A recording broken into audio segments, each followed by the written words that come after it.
नमस्कार, आप देख रहे हैं न्यूज इंडिया। आपके साथ मैं हूं निदा अहमद। बुलेटिन की शुरुआत करेंगे बड़ी खबर के साथ। आपको बता दें कि अतीक अशरफ हत्याकांड से जुड़ी बड़ी खबर आ रही है। आज से 3 सदस्यीय न्यायिक आयोग मामले की जांच करेगा।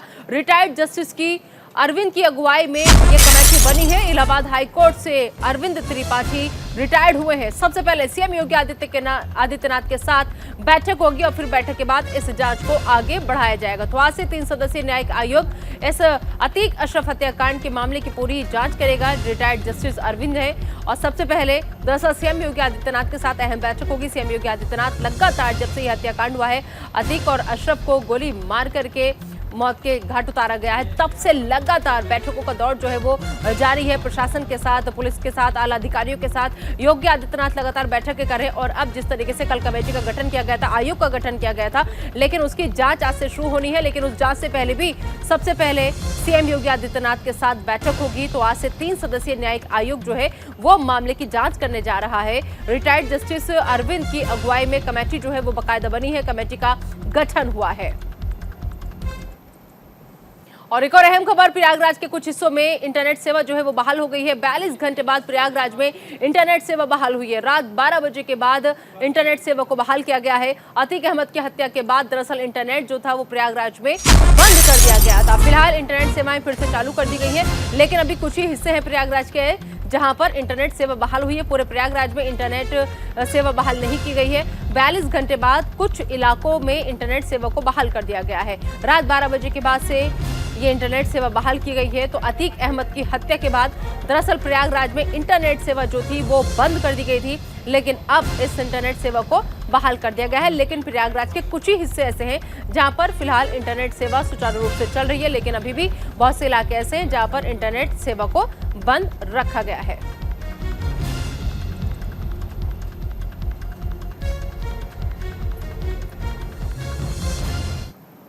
और इस खबर पर ज्यादा बातचीत के लिए हमारे सहयोगी अभिनव इस वक्त हमारे साथ जुड़ चुके हैं। अभिनव का हम रुख करेंगे। अभिनव, सबसे पहले आपसे हम अपडेट जानना चाहेंगे कि जो आयोग का गठन किया गया है, आज से जांच शुरू हो रही है और अब लेकिन सबसे पहले बैठक जो है वो सीएम योगी आदित्यनाथ के साथ होनी है। कितने बजे ये बैठक होगी ताकि आगे की जांच जो है वो शुरू हो सके? देखिए, बिल्कुल मैं बता दूं कि इस समय मैं मुख्यमंत्री आवास के बाहर खड़ा हूं। थोड़ी देर में जो है ये बैठक जो है वो शुरू होगी। जो जांच कमेटी है, उनके जो आयोग है, आयोग के साथ उनकी रिटायर्ड जज की अगुवाई में जो आयोग का गठन किया गया है, उसकी बैठक शुरू होगी। उसके बाद बैठक होगी। अब मैं यहाँ पर अपडेट भी दे दूँ कि जैसा कि आपने प्रयागराज का जिक्र किया, देर रात 12 बजे के बाद कुछ जगहों पर इंटरनेट जो दक्षिणी एरिया है, जो उत्तर प्रदेश जो इलाहाबाद का जो दक्षिणी और पूर्वी जो था, वहाँ पर जो है इंटरनेट सेवा बहाल कर दी गई है। लेकिन जो अतीक अहमद का जो चकिया का इलाका था, जो चौक का इलाका है, वहाँ पर अभी भी बहाल नहीं किया गया है, ताकि किसी भी प्रकार का कोई व्हाट्सएप पे कोई मैसेज इस तरह का ना आए जो किसी संवाद को बिगाड़ दे। दूसरी तरफ मैं बता दूं कि मुख्यमंत्री इसमें चूंकि गंभीर है और इस पूरे मैटर को आज एक आयोग के गठन के साथ दे दिया गया है, तो ऐसे में अब सवाल यह है कि जब आयोग का गठन होगा और दूसरी तरफ जो 3 आरोपी हैं जिन्होंने अतीक अहमद और अशरफ की हत्या की है, उन लोगों को एसटीएफ ने एसआईटी का गठन किया गया है। तो ऐसे में एसआईटी जो है वो रिमांड पर उन लोगों को लेगी। इसीलिए जो लोकल पुलिस है, जो थाने की जो पुलिस है, उन लोगों ने अभी तक उसको रिमांड पे नहीं लिया है।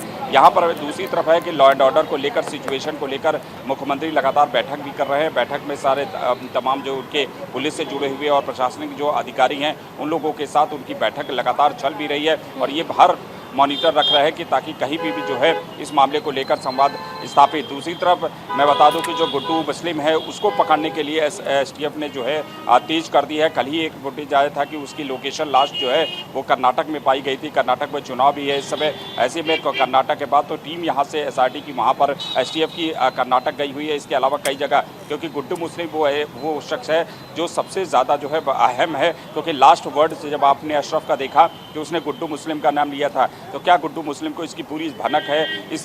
या ऐसा तो नहीं कि गुड्डू मुस्लिम बहुत कुछ छुपाकर इस हत्याकांड में शामिल है, कि उसी ने जो है, क्योंकि सबसे बड़ा जो राजदार था, जो अतीक का जो सबसे बड़ा जो जिसको सारे उसके गैर कानूनी जो धंधे थे, उसके अल प्रॉपर्टी के पैसे के सब कुछ जो है वो गुड्डू मुस्लिम का, और गुड्डू मुस्लिम बम बनाने में सबसे ज़्यादा माहिर था। और आपने जब जब उमेश पाल की हत्या हुई उस समय जो बम फेंका जा रहा था वो गुड्डू पाल के द्वारा ही फेंका जा रहा था। बिल्कुल। अब जो दो अहम कड़ी हैं इस पूरे हत्याकांड में या फिर अतीक से रिलेटेड जितनी भी जानकारी निकल कर के सामने आएंगी, वो एक गुड्डू मुस्लिम और दूसरा अतीक की पत्नी शाइस्ता परवीन। अब ऐसे में सवाल यह है कि अतीक चला गया, अशरफ चला गया, बेटा असद चला गया, लेकिन शाइस्ता परवीन अभी भी फरार है। शाइस्ता परवीन के बारे में कोई जानकारी, कोई इनपुट किसी तरह का प्रशासन को मिला हो? नहीं, देखिए ऐसा एसटीएफ का जो एसटीएफ लगातार शाइस्ता परवीन को खोजने, क्योंकि दो ऐसे बड़े वारदात हुए। एक बेटे की हत्या, बेटे का इनकाउंटर हो गया, उसकी जब जनाजे में शाइस्ता परवीन ये उम्मीद जताई जा रही थी कि उस समय जो है वो शामिल होगी। उसके बाद जो है अतीक और अशरफ की जब मौत हुई और उस समय भी आपने देखा कि वो उनके जनाजे में शामिल नहीं हुई, तब इसका मतलब है कि पुलिस जो है वो ज़्यादा अलर्ट हो गई है, ज़्यादा तरह से उसकी खोजबीन और तेज़ हो गई है, क्योंकि आखिर वो कहाँ पर है। दो लोग शख्स है कि गुड्डू मुस्लिम और शाइस्ता परवीन अगर मिल जाते हैं तो बहुत से सारे राज जो है वो ओपन हो जाएंगे।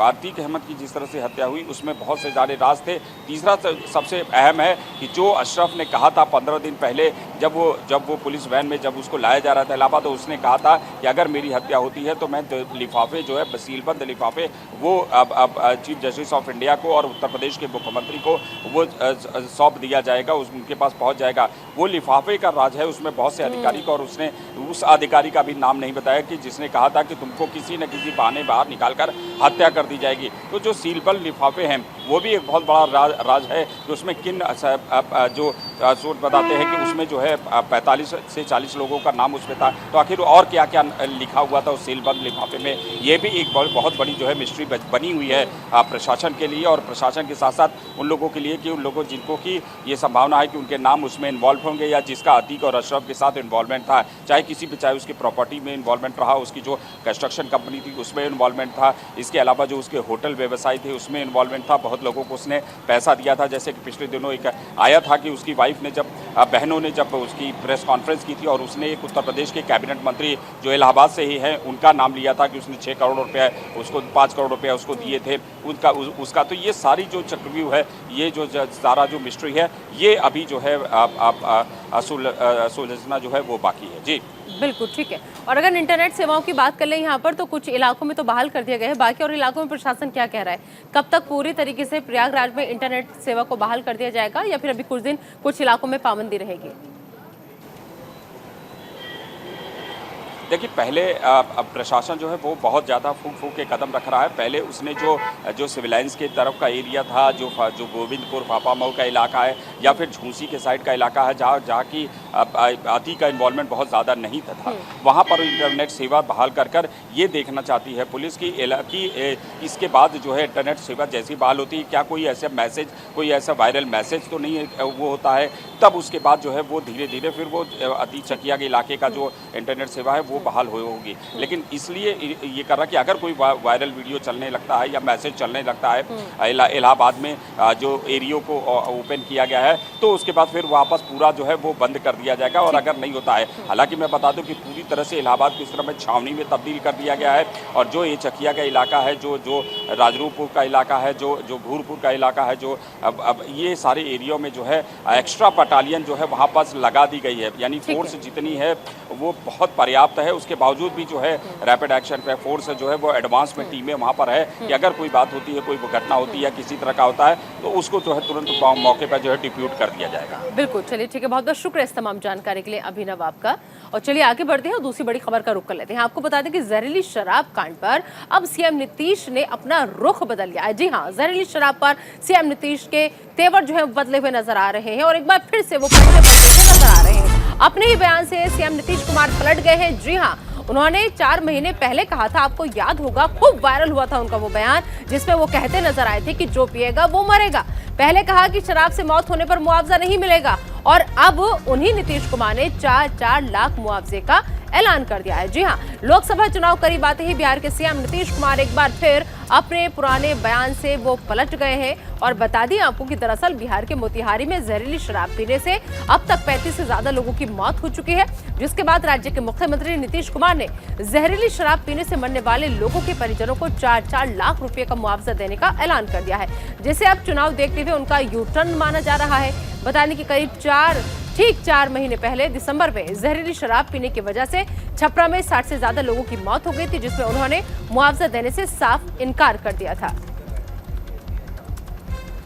इस खबर पर ज्यादा बातचीत के लिए आइए सीधा रुख करते हैं हमारे सहयोगी राजीव मोहन का, जो इस वक्त हमारे साथ जुड़ चुके हैं। राजीव, 4 महीने पहले कहते नजर आते हैं कि जो पिएगा वो मरेगा, किसी को मुआवजा नहीं मिलेगा, लेकिन ठीक 4 महीने बाद अपने ही बयान से पलटे हुए सीएम नीतीश नजर आ रहे हैं। हालांकि पलटने की राजनीति में उन्हें माहिर पहले से कहा जाता है और यही वजह है कि कुछ लोग उन्हें पलटू राम से भी पुकारते हैं। निश्चित तौर पर ये जिस तरह से नीतीश कुमार का ये जहरीली शराब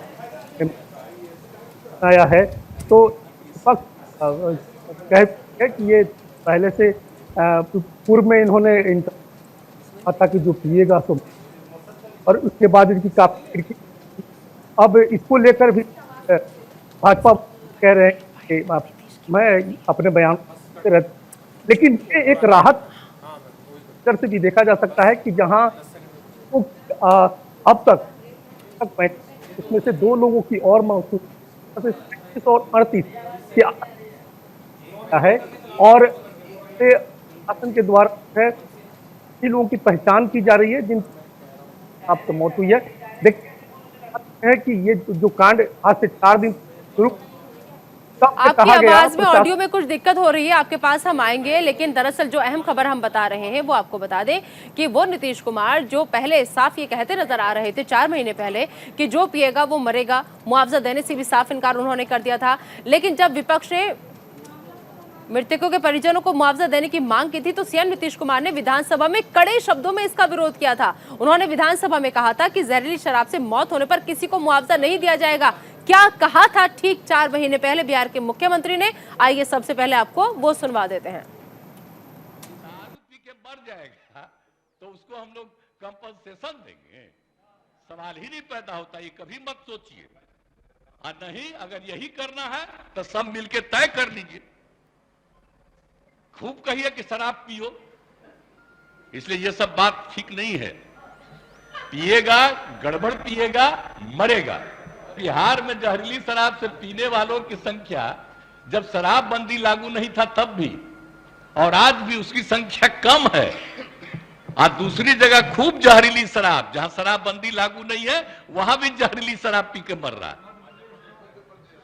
टॉप पर है मध्य प्रदेश, हरियाणा कहां नहीं है, यूपी, सब जगह का देख लीजिए हिसाब किताब।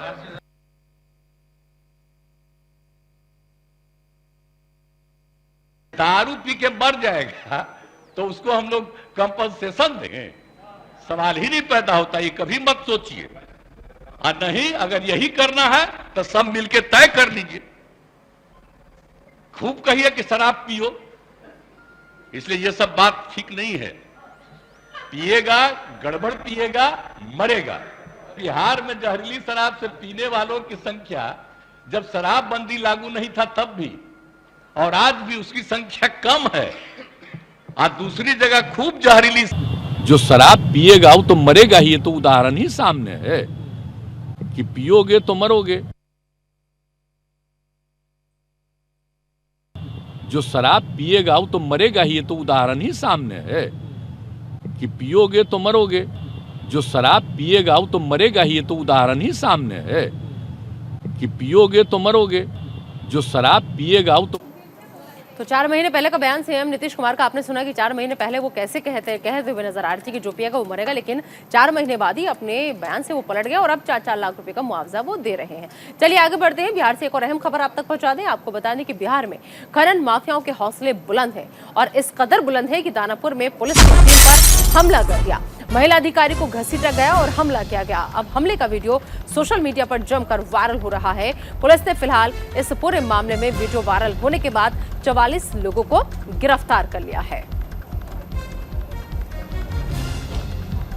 तो हमले का वीडियो अब सोशल मीडिया पर वायरल हो रहा है और बिहार में खनन माफियाओं के हौसले इस कदर बुलंद हैं कि वो दानापुर में पुलिस की टीम पर हमला करने से भी बाज नहीं आ रहे। और सिर्फ न पुलिस टीम पर हमला किया बल्कि महिला पुलिस सिपाही को भी घसीट कर ले जाते हुए ये युवक नजर आ रहे हैं। और अगली खबर इंदौर से। इंदौर में 22 छात्र फूड पॉइजनिंग के शिकार हो गए हैं और बता दें आपको कि मेस का खाना खाने से तबीयत बिगड़ गई है। 13 छात्राओं को फिलहाल अस्पताल में भर्ती कराया गया है और सभी की छात्राओं की हालत जो है वो स्थिर बताई जा रही है। इंदौर की सेज यूनिवर्सिटी का ये पूरा मामला है। तो इंदौर में 22 छात्र फूड पॉइजनिंग के शिकार हो गए हैं। मेस का खाना उन्होंने खाया था, लेकिन खाना खाने के बाद तबीयत उनकी अचानक से बिगड़ गई। 13 छात्राओं को फिलहाल अस्पताल में भर्ती कराया गया है, लेकिन सभी छात्राओं की हालत जो है वो स्थिर बताई जा रही है।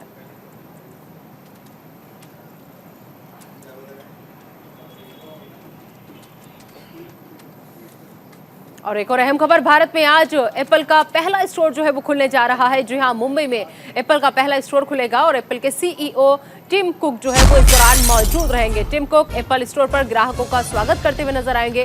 पीएम मोदी से दरअसल आपको बता दें कि टिम कुक जो है वो मुलाकात कर सकते हैं, हालांकि सूत्रों के हवाले से अभी फिलहाल ये खबर आ रही है। तो एप्पल के सीईओ टिम कुक जो है वो आज इस उद्घाटन के दौरान मौजूद रहेंगे। भारत में आज एप्पल का पहला स्टोर जो है वो खुलने जा रहा है और खुद इसके जो एप्पल के सीईओ हैं वो यहाँ पर मौजूद रहेंगे। इस वक्त एप्पल के सीईओ टिम कुक हैं जो कि इस दौरान मौजूद रहेंगे। और सुनने में ये भी आ रहा है कि जब ये पहला स्टोर खुलेगा तो खुद ग्राहकों का स्वागत करते हुए टिम कुक नजर आएंगे। तो मुंबई में आज एप्पल का पहला स्टोर खुलने जा रहा है और इस दौरान जो एप्पल के सीईओ हैं टिम कुक वो मौजूद रहेंगे, लोगों का स्वागत करेंगे। और खबर ये भी है कि एप्पल के सीईओ देश के प्रधानमंत्री नरेंद्र मोदी से भी मुलाकात कर सकते हैं, हालांकि सूत्रों के हवाले से अभी तक ये खबर मिल रही है पीएम से मुलाकात की।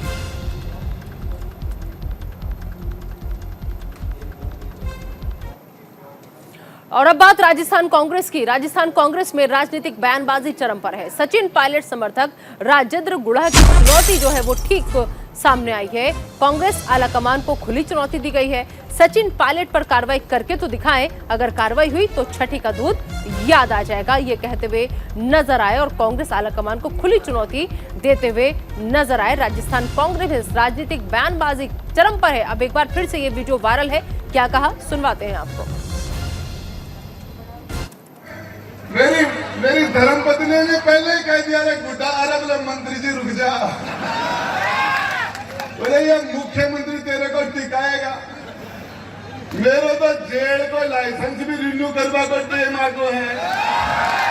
पहले सब चिंता मत करना, मैं आपको बताना चाह रहा हूँ, ये राजस्थान की 36 कौम, सभी धर्मी जात धर्म और जाति और बिरादरी का नौजवान आपके पीछे खड़ा है जी जान के लिए, काम करने के लिए। और जिस दिन मैं चैलेंज देना चाह रहा हूं, मार का दूध भी है तो अनुशासन की कार्रवाई करके पायलट साहब के करके बताओ, शक्ति का दूध याद आ जाएगा, शक्ति का दूध याद आ जाएगा और कर देना फैसला। और एक और बड़ी खबर बता दें आपको कि समलैंगिक विवाह मामले में सुप्रीम कोर्ट में अहम सुनवाई आज होने जा रही है। सीजेआई समेत 5 जजों की संविधान पीठ सुनवाई करेगी। समलैंगिक विवाह को लेकर केंद्र का सुप्रीम कोर्ट से आग्रह। सभी धर्मों में पुरुष महिला के बीच शादी होती है, समलैंगिक शादी को मान्यता की मांग खारिज की जाए। तो अहम खबर, बड़ी खबर आपको बता दें कि आज समलैंगिक विवाह मामले में सुप्रीम कोर्ट में अहम सुनवाई होने जा रही है। तो सीजेआई समेत 5 जजों की संविधान पीठ जो है वो इस पूरे मामले में सुनवाई करेगी। समलैंगिक विवाह मामले में आज अहम सुनवाई। समलैंगिक शादी को मान्यता की मांग खारिज की जाए, ये कहा जा रहा है और इसी मामले में आज अहम सुनवाई होने जा रही है। तो केंद्र समलैंगिक विवाह के विरोध में क्यों है, ये भी हम आपको समझाएंगे ग्राफिक्स के जरिए कि आखिर इस विवाह का, समलैंगिक विवाह का विरोध क्यों हो रहा है, क्योंकि ये मामला अब सुप्रीम कोर्ट तक पहुंच चुका है। तो आज सीजेआई समेत 5 जजों की संविधान पीठ जो है वो इस अहम मामले में सुनवाई करने जा रही है। तो समलैंगिक शादी को मान्यता की मांग खारिज जो है वो की जाए। तो समलैंगिक विवाह मामले में सुप्रीम कोर्ट में आज अहम सुनवाई होने जा रही है।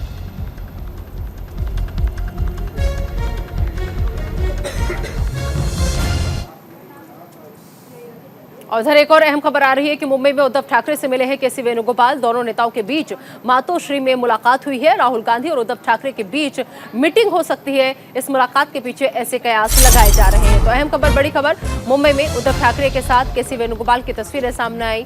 बुके देकर के एक दूसरे का स्वागत करते हुए नजर आए और साथ में संजय रावत भी मौजूद थे और दोनों नेताओं के बीच मातोश्री में ये मुलाकात हुई है। लेकिन मुलाकात दरअसल कहा यह जा रहा है कि राहुल गांधी और उद्धव ठाकरे के बीच बैठक कराने को लेकर के ये मुलाकात केसी वेणुगोपाल ने की है मुंबई में उद्धव ठाकरे के साथ। तो ये उस वक्त की तस्वीरें जब केसी वेणुगोपाल और उद्धव ठाकरे की मुलाकात हुई, साथ में संजय राउत भी यहां पर मौजूद थे।